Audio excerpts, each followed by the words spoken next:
Die Bilder werden früher abgeholt. Seine Leute tarnen sich als Mitarbeiter von diesem Schmitz und Giese Security. Nicola hat mir den Auftrag gegeben, die Männer reinzulassen. Ich kann ja nicht wissen, dass es die Falschen sind. Wenn Sie diesen Brief bitte Helena geben würden.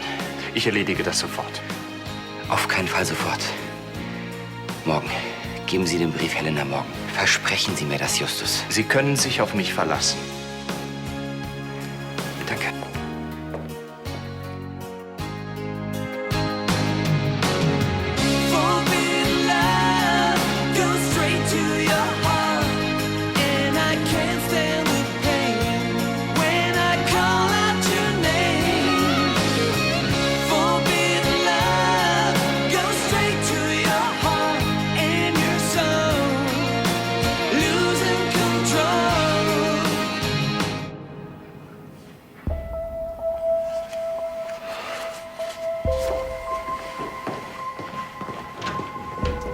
Und kannst du dich erinnern, dass Tristan immer simuliert hat, dass es ihm schlecht ging, nur damit er eine extra Portion Nachtisch bekommt? Ja, und dann hat er eine Riesenschüssel verdrückt. Die sind richtig schlecht. Aber nicht so schlecht wie heute. Die geplatzte Verlobung macht ihm mehr zu schaffen, als ich gedacht habe. Nein, da ist noch was anderes, das spüre ich. Helena, Papa, wir Zwillinge sind so. Ja, kitzelst du den einen, sagt der andere. Hm? Ich werde herausfinden, was ihn bedrückt.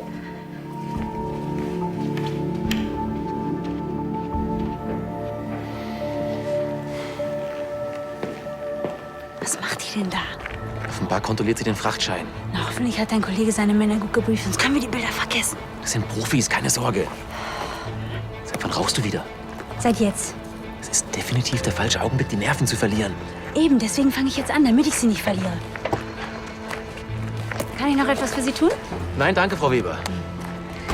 Alles klar? Ja, ich wollte nur den Frachtschein unterschreiben. Aber das hat Frau Weber schon getan. Sollte ich das nicht?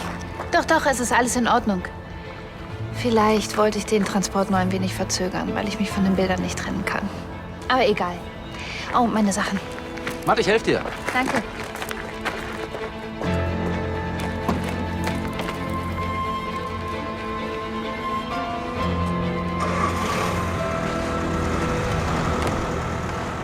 Bedauere diesbezüglich kann und werde ich Ihnen keine Auskunft geben. Auf was? Auf Wiederhören. Hey, Onkel Justus. Schon wieder so ein Journalist, der wissen wollte, weshalb Graf Tristan die Verlobung mit dir gelöst hat. Ja, die Journalisten sind mir noch total egal. Ja, mir aber nicht. Ich möchte nicht wissen, welche Lügen sie über Graf Tristan und dich in ihren Schmierblättern verbreiten werden. Ja, jetzt ist Tristan ja auch noch abgehauen. Was soll ich nur machen, Onkel Justus? Ich frage Frau Linze, ob sie dir einen Baldrian-Tee aufbrüht. Warte, kannst du nicht noch ein bisschen bei mir bleiben? Ich denke, es wäre das Beste, wenn du für einige Tage das Schloss verlassen würdest. Das würde dir gut tun. Ohne Tristan? Ohne Tristan. Er ist weg, sieh es doch ein. Er muss allein sein und das musst du auch. Abstand ist in einer solchen Situation das Beste, glaub mir. Was weißt du denn? Du bist doch schon immer Junggeselle. Ich war auch einmal verliebt. Und ich halte seit 20 Jahren Abstand. Und es tut mir seit 20 Jahren gut. Onkel Justus, ich kann einfach nicht ohne ihn leben. Doch, du kannst das. Glaub mir, du kannst das. Und wenn das Schlimmste überstanden ist, hast du genug Zeit, um dir Gedanken über deine Zukunft zu machen. Hm? So, und jetzt kümmere ich mich um deinen Tee.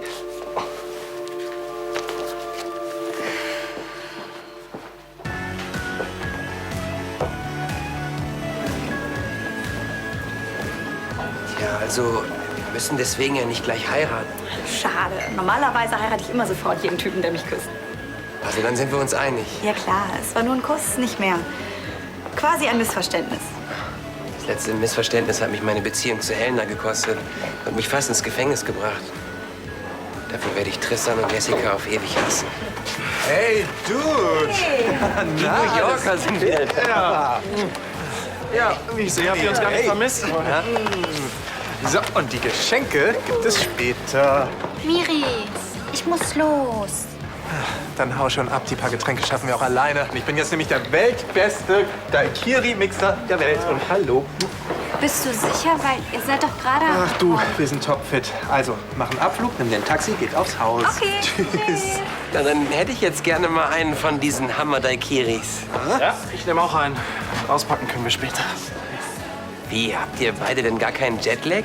Ihr müsst doch total durch sein nach dem Flug.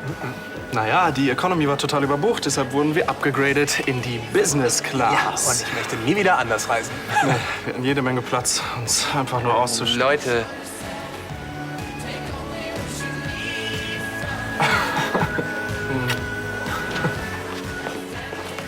Danke, dass du mir hilfst. Ich finde, für die Dekadierung zum Muli habe ich mehr verdient als nur ein schnödes Danke. Kannst du mir sagen, warum ich so einen Großmal wie dich eigentlich gut finde? Ganz einfach. Weil ich witzig bin, intelligent, zärtlich, leidenschaftlich. Und dann sehe ich auch noch gut aus. Wie war das mit dem Mittelteil? Ich bin nach witzig eingeschlafen.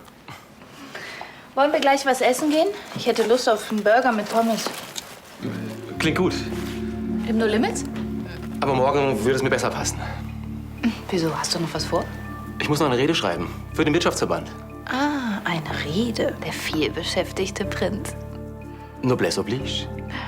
Hast du noch mehr solcher Weisheiten auf Lager? Wer rastet, der rostet. Der frühe Vogel fängt den Wurm, aber die späte Katze fängt den Vogel. Wenn du morgens mal ein bisschen früher aufstehen würdest, dann müsstest du abends nicht so lange arbeiten. Ach, und wessen Schuld ist es, dass ich morgens nicht aus dem Bett komme? Meine etwa? Bestimmt nicht. Bis morgen.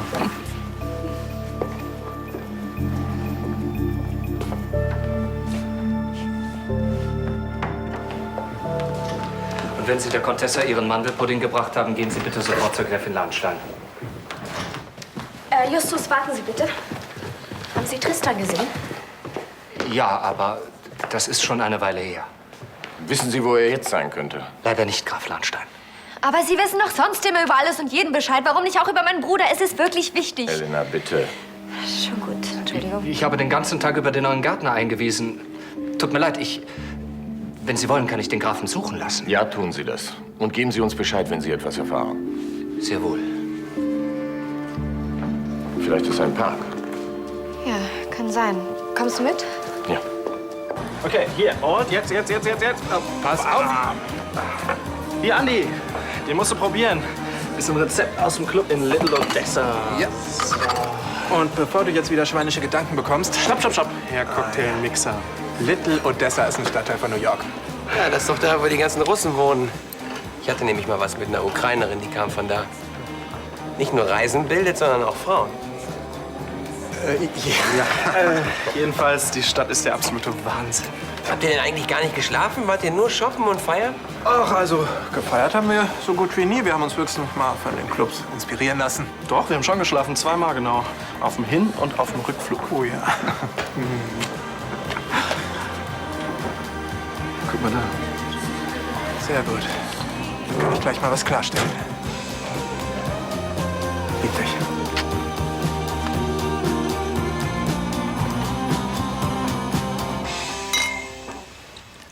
Auch wenn wir heute etwas zu feiern haben. Wir sollten das Geld nicht gleich wieder rauswerfen. Keine Angst, das ist aus dem Garten Eden, da ist alles umsonst. Als Schlossverwalterin obliegt mir die Aufsicht und Verwaltung sämtlicher Speise- und Vorratskammern sowie des Weinkellers und der Getränkebestände, sagt Justus. Und besonders die Getränkebestände auf Schloss Königsbrunn sind mehr als reichhaltig. Wenn wir erstmal das Geld von den Hehlern für die Baxter-Fotos haben, haben wir endlich wieder ein bisschen Luft. Und können uns dann in aller Ruhe unserem eigentlichen Plan widmen. Schade, dass wir nicht Nicolas belämmertes Gesicht sehen können, wenn sie erfährt, dass die ach so wertvollen Bilder ihrer Oma nicht in Tokio angekommen sind. Höre ich da etwas sowas wie Eifersucht? Ich weiß, dass das alles zu unserem Plan gehört, aber so wie du dich vorhin von ihr verabschiedet hast. Also Eifersucht.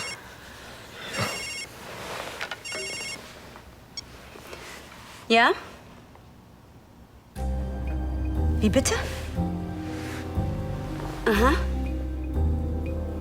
Aha, verstehe. Nein, das hat sich damit erledigt. Was ist los? Die Profis von deinem Hehler hatten eine Reifenpanne im Wald. Deswegen rufen sie jetzt erst an. Sie wollen wissen, ob sie die Bilder noch abholen sollen. Das heißt? Das vorhin war die echte Sicherheitsfirma. Und unsere einzige Chance, schnell an Geld zu kommen, befindet sich gerade auf dem Weg nach Tokio.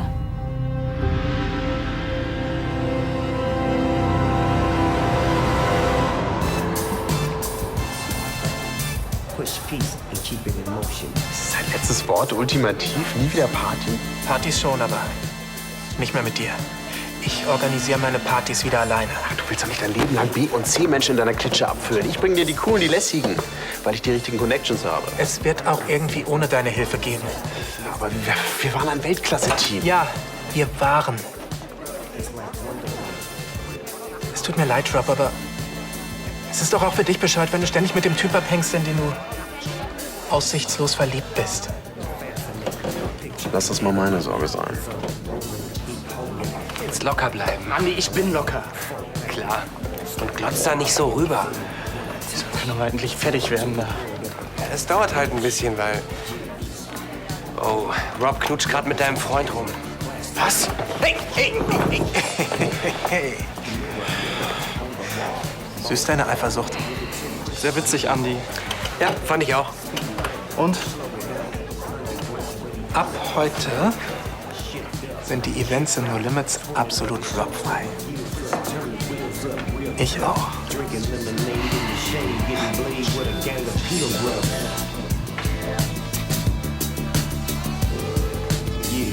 Es gibt keine Möglichkeit, den Transporter noch einzuholen.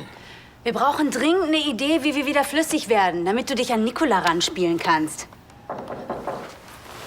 Philipp?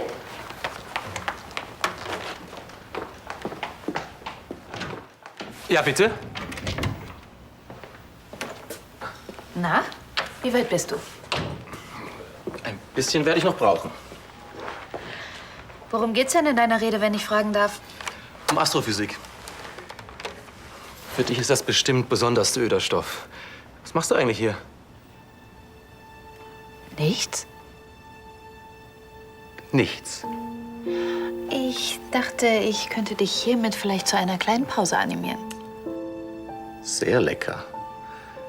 Aber ob das reicht, um mich von meinen Gedanken über die Drake-Formel abzulenken?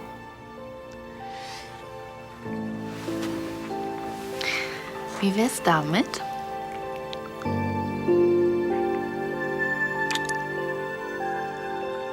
Ja. Ja, danke, das verstehe ich. Wieder.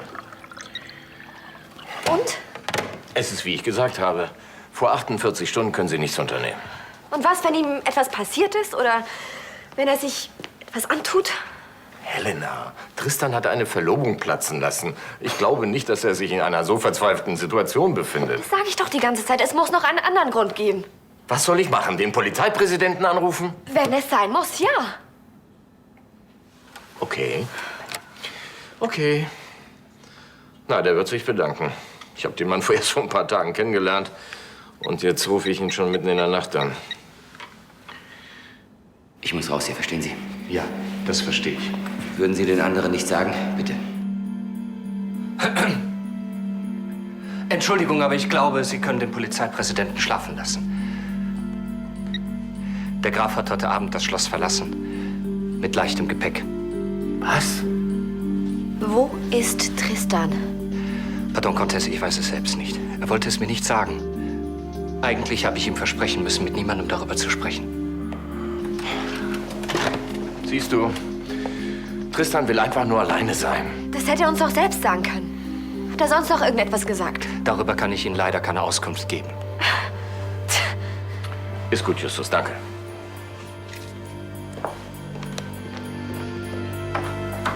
Ich bin sicher, er wird sich melden. Spätestens morgen. Hm? Glaub mir. Olli, ich bin dann oben. Ja. Hat noch jemand Lust, mit tanzen zu gehen? Klar, ich kann eh noch nicht pennen. Und was ist mit dir? Auf meiner inneren Uhr ist zwar noch 5 Uhr nachmittags, aber ich hatte die letzten Tage echt genug Sound. Na dann, gute Nacht. Haut rein, ich schließe gleich nach euch ab.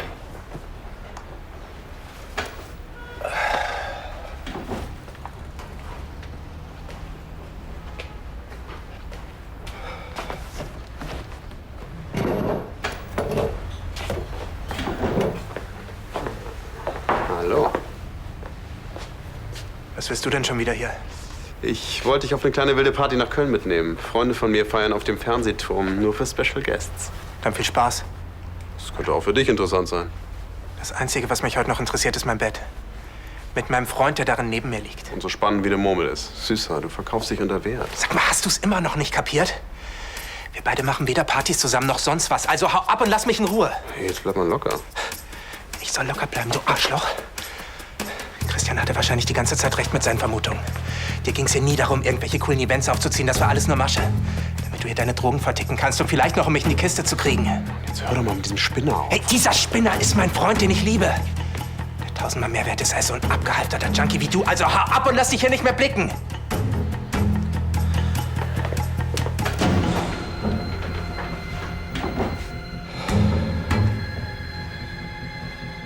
Musst du nicht weiterschreiben? Wieso? Willst du mich loswerden? Ich frag ja nur. Also ich könnte die ganze Nacht mit dir hier liegen. Ich dachte, du liebst deine Arbeit.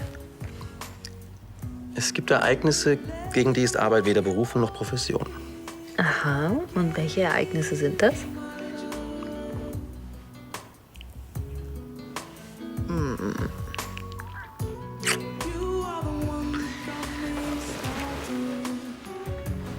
Ein dermaßen übermäßiges Kompliment. Und du verlässt mich? Du musst arbeiten. Ich muss noch einmal über die Rede gehen und den letzten Abschnitt neu strukturieren. Das schaffe ich auch morgen. Wie kommt es eigentlich, dass du eine Rede vor dem Wirtschaftsverband über die Wahrscheinlichkeit von Leben im All hältst? Du weißt, was die Drake-Formel ist? Ich möchte einige potenzielle Geldgeber davon überzeugen, sich finanziell an diversen Forschungsprojekten zu beteiligen. Na, das wird dir mit deinem Charme sicherlich gelingen. Haben eigentlich alle in deiner Familie dieses Charming-Gen? Oder bist du der einzige Prinz Charming? Definitiv der einzige. Aber es gibt bessere und durchaus unterhaltsamere Themen als meine Familie. Tut mir leid. Wenn ich gewusst hätte, dass das ein schlechtes Thema ist, dann... Schon gut. Wenn du reden willst, ich bin immer für dich da.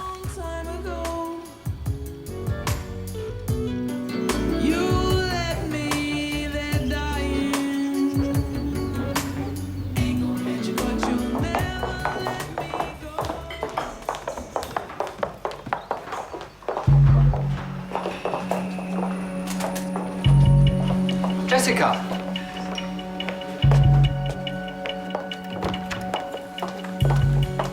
Wo ist sie? Vielleicht im Park. Lass mal nachsehen. Ich brauch die nicht.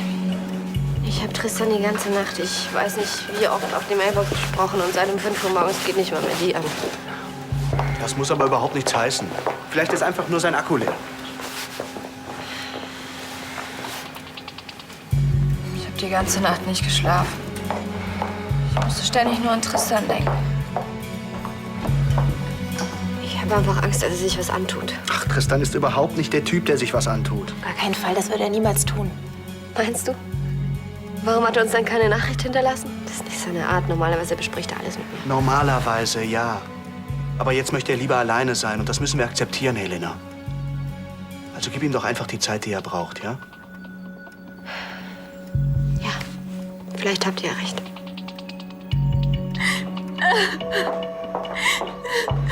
Soll ich dir vielleicht mal einen Tee machen? Ja. Das ist eine gute Idee.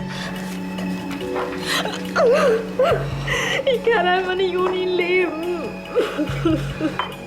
Wieso legst du dich nicht einfach noch ein bisschen hin?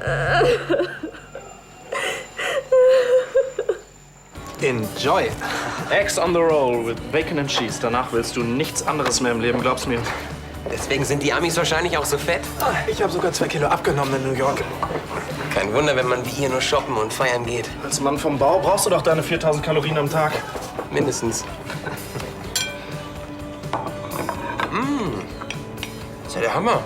Warum packst du das nicht auf die Karte vom No Limits? Stimmt. New York City Wochen. Ich sag doch, du wuppst den Laden noch ohne Rob. Übrigens, echt gut, wie du den hast stehen lassen gestern. Das hatte was. Ja, vor allem noch ein Nachspiel. Er kam noch mal vorbei, als ich alleine war und hat mich blöd angemacht und mir Sprüche gedrückt. Ich bin so sauer geworden. Ich habe den geschnappt und rausgeschmissen. Aber wenn er noch ein Wort gesagt hätte... Es ist ja jetzt vorbei. Ich glaube nicht, dass es vorbei ist. Es gibt bestimmt noch einen Nachschlag. Nee, da kommt garantiert nichts mehr. Für mich war mehr als eindeutig. Oh. Wenn du so brutal wirst, das macht mich richtig wild. Leute,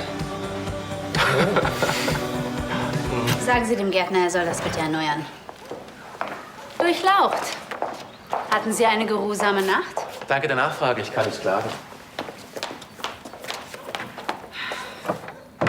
Schön. Du vergnügst dich mit Nicola, aber wie wir schnell an Geld kommen, das blendest du vollkommen aus. Nein, sie ist auf dem besten Weg, sich in mich zu verlieben. Bald habe ich sie soweit und wir können sie ausnehmen. Bist du da sicher? Wenn du noch mal über alles reden willst, ich bin immer für dich da. Ihre Worte. Ihr liegt total viel an mir. Glaub mir. Das ist es. Was? Wir lassen dich entführen und erpressen von Nicola das Lösegeld.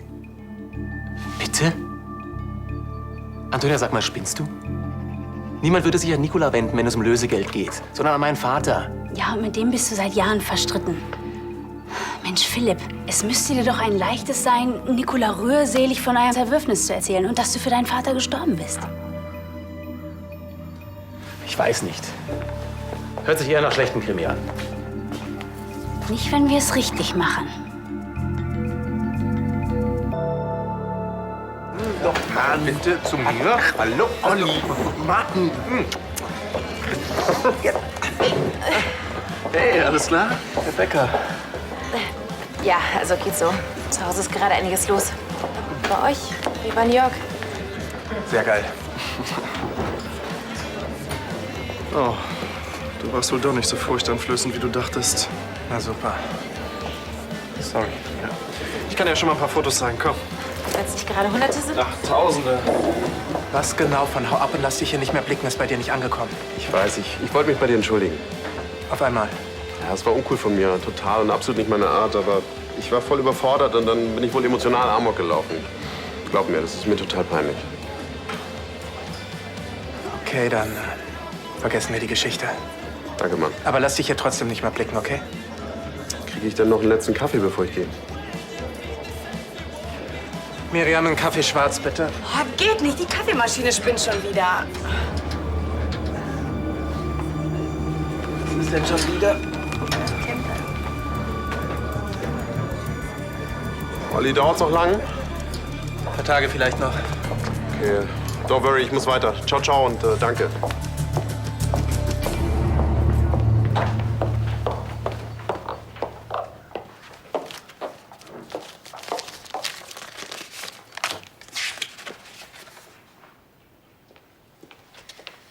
Jessica, kann ich dich was fragen? Was? Der ist für mich. Nein, der... Ich muss nach oben. Hey! Halt bloß deine Klappe. Jessica und ich haben gelogen. Andi ist unschuldig.